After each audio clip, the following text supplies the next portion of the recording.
En Allemagne, le gouvernement a approuvé un projet de loi visant à promouvoir le service militaire volontaire. La Bundeswehr espère recruter 100 000 réservistes de plus. Le Premier ministre israélien Benjamin Netanyahou a reconnu que les massacres d'Arméniens perpétrés par l'Empire ottoman au cours de la Première Guerre mondiale constituaient un génocide.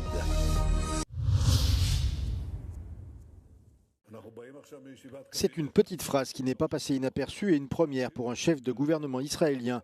Benjamin Netanyahou a reconnu le génocide perpétré par l'Empire ottoman contre les Arméniens, les Grecs et les Assyriens en 1915 et 1916. Le Premier ministre israélien a fait ses remarques lors d'un entretien avec le présentateur américain d'origine arménienne Patrick Bet-David dans le cadre d'un podcast. Benjamin Netanyahou a déclaré que la Knesset avait adopté une résolution reconnaissant le génocide, bien qu'elle n'ait pas encore adopté de législation pour le reconnaître officiellement. L'Arménie a cherché à faire reconnaître par la communauté internationale que les massacres systémiques qui ont fait environ 1,5 million de morts constituaient un génocide.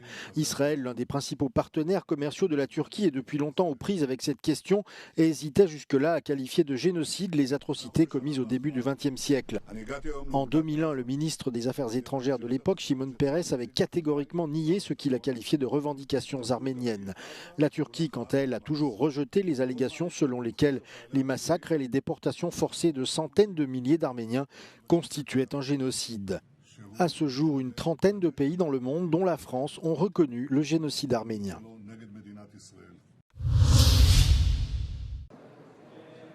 En Allemagne, le gouvernement a approuvé un projet de loi visant à promouvoir le service militaire volontaire. Cette mesure s'inscrit dans le cadre du réarmement du pays dans un contexte géopolitique tendu. La Bundeswehr s'est notamment donné pour objectif d'augmenter ses effectifs à 460 000 soldats d'ici 2035. Pour y parvenir, l'armée allemande prévoit de compter sur 260 000 soldats contractuels et professionnels et espère également, par le biais de cette loi, atteindre le chiffre de 200 000 réservistes. Die Bundeswehr muss aufwachsen, die internationale Sicherheitslage, vor allem das aggressive Auftreten Russlands, erfordert dies. Wir brauchen nicht nur eine gut ausgerüstete Truppe, da sind wir in vollem Lauf. Dafür sorgen wir seit 2,5 Jahren und hören nicht auf. Wir brauchen aber eben auch eine personell stark aufgestellte Bundeswehr. Erst dann ist Abschreckung als Ganzes auch wirklich glaubhaft gegenüber Russland. À partir de 2026, tous les jeunes de plus de 18 ans recevront un questionnaire, obligatoire pour les hommes, facultatif pour les femmes, portant sur leur état de santé, leur diplôme et leur intérêt pour l'armée. Puis dès 2028, tous les hommes majeurs seront invités à se présenter à une visite médicale obligatoire. En instaurant ce recensement, l'armée allemande espère recruter environ 100 000 volontaires. De plus, si une menace devait se présenter, le Bundestag pourrait réintroduire le service militaire obligatoire par une simple modification de la loi. Le Groenland est de nouveau au centre d'un conflit entre le Danemark et les États-Unis. Ce mercredi, Copenhague a convoqué Mark Stroh, chargé d'affaires américain. Une convocation qui fait suite à la publication par le radiodiffuseur d'État DR d'une enquête révélant des tentatives d'ingérence menées au Groenland, territoire danois semi-autonome. Selon DR, au moins 3 personnes liées à Donald Trump ont mené des opérations d'influence sur ce territoire afin d'affaiblir les liens avec Copenhague. L'un d'entre eux était chargé de dresser une liste de Groenlandais favorables aux États-Unis, de recueillir les noms des personnes opposées à Donald Trump et de demander à des habitants de signaler des cas pouvant être utilisés pour nuire à l'image du Danemark. Cependant, le média danois a expliqué ne pas être en mesure de déterminer si ces derniers agissaient de leur propre initiative ou sur ordre de quelqu'un. Depuis son retour à la Maison-Blanche, Donald Trump a exprimé à plusieurs reprises son souhait de prendre le contrôle de cette île afin de renforcer la sécurité des États-Unis. Mais le Danemark et les Groenlandais ont rejeté à plusieurs reprises les remarques du président américain, affirmant que le territoire n'est pas à vendre.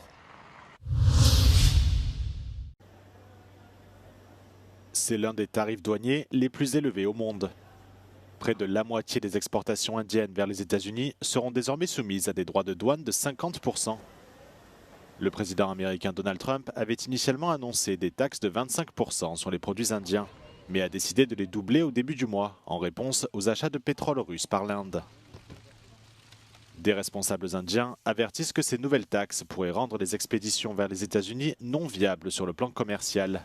Et ils craignent des pertes d'emplois massives et un ralentissement de la croissance économique. Les secteurs à forte intensité de main-d'œuvre, tels que le textile, la maroquinerie, l'alimentation et l'automobile, sont les plus menacés par la nouvelle mesure. En réponse, le gouvernement de Narendra Modi travaille sur des réformes visant à stimuler la consommation locale et à protéger l'économie indienne. Le ministère du Commerce souhaite par ailleurs développer les exportations vers d'autres régions, en particulier l'Amérique latine, l'Afrique et l'Asie du Sud-Est. Cette situation pourrait également stimuler les négociations commerciales en cours avec l'Union européenne.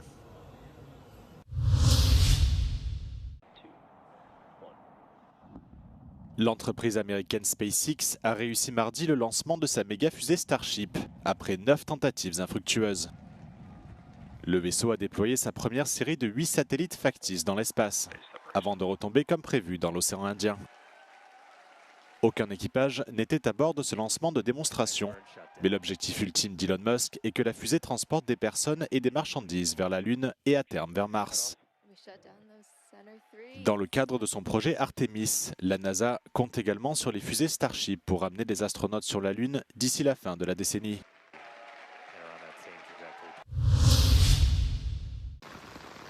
De très fortes pluies se sont abattues ce mercredi sur l'Asie du Sud-Est, provoquant de nombreuses inondations et des glissements de terrain. Dans le nord et le centre du Vietnam, 7 personnes sont mortes et une trentaine d'autres ont été blessées selon les médias d'État. Dans le nord-est du pays, près de 20 cm de pluie sont tombés durant la nuit. Ces crues soudaines sont la conséquence du passage du typhon Kajiki qui a touché le Vietnam dès lundi.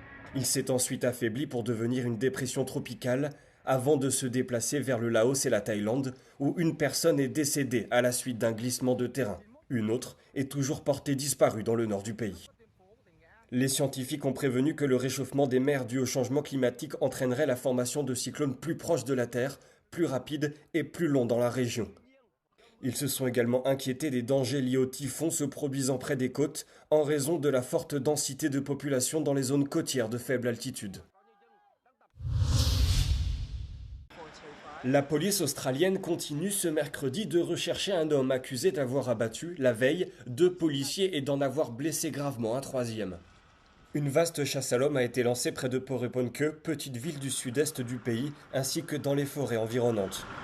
Desi Freeman, 56 ans, est lourdement armé et expérimenté dans les techniques de survie en milieu sauvage, ce qui constitue un défi pour les autorités.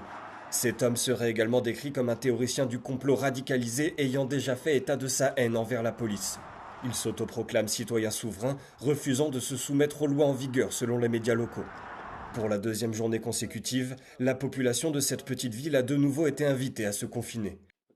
Mardi, une équipe de 10 policiers sont entrés dans sa propriété pour exécuter un mandat de perquisition. Peu de détails ont été divulgués concernant ce mandat, mais la police a indiqué que parmi l'équipe présente sur les lieux se trouvait une unité chargée d'enquêter sur les délits sexuels et la maltraitance des enfants. Verifying claims that Ukraine has lost 1.7 million soldiers in the war.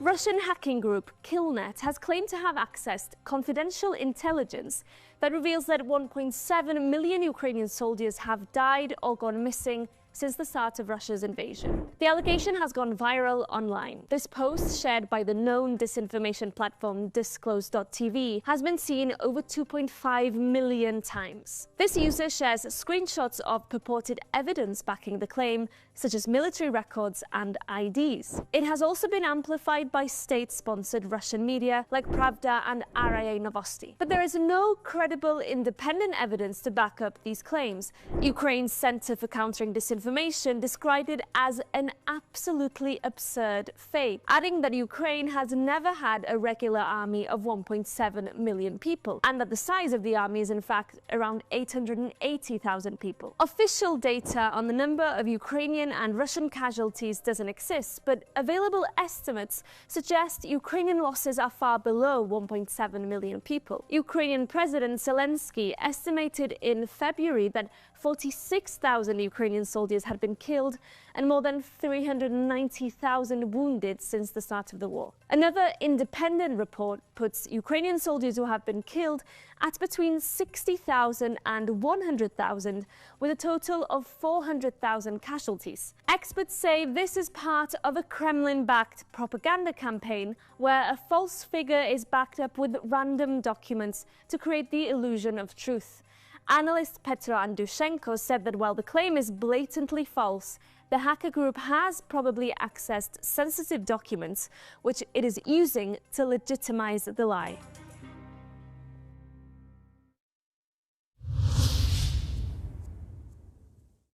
Qui sont les plus mauvais conducteurs d'Europe ?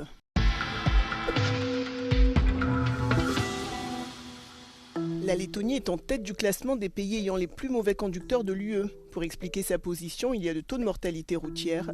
Chaque année, dans le pays, on compte 75 accidents de la route pour 1 million d'habitants. Il y a aussi l'utilisation alarmante du téléphone au volant. C'est ce qui ressort d'une nouvelle étude qui a analysé 6 paramètres clés, dont le taux de mortalité routière, la conduite en état d'ivresse, les excès de vitesse, la conduite en état de somnolence, l'utilisation du téléphone au volant et le non-port de la ceinture de sécurité. L'Autriche arrive en deuxième position avec 22,1% de conducteurs admettant avoir pris le volant après avoir consommé de l'alcool. La Grèce complète le trio de tête avec près de 28% de conducteurs qui admettent ne pas porter leur ceinture de sécurité. Les conducteurs finlandais font eux aussi preuve de comportements inquiétants. Plus de 40% d'entre eux admettent parler au téléphone lorsqu'ils sont au volant. C'est le taux le plus élevé de tous les pays étudiés. Au Luxembourg, près de 4 conducteurs sur 10 admettent avoir conduit après avoir consommé de l'alcool. En revanche, la Suède a le taux de mortalité routière le plus faible d'Europe, avec seulement 22 décès par million d'habitants. Elle est suivie de près par le Royaume-Uni avec 25 décès par million d'habitants. Les deux pays sont nettement en dessous de la moyenne européenne. Malgré ces résultats, la Commission européenne a récemment annoncé qu'en 2024, le nombre de personnes tuées sur les routes de l'Union européenne avait baissé de 3% par rapport à 2023.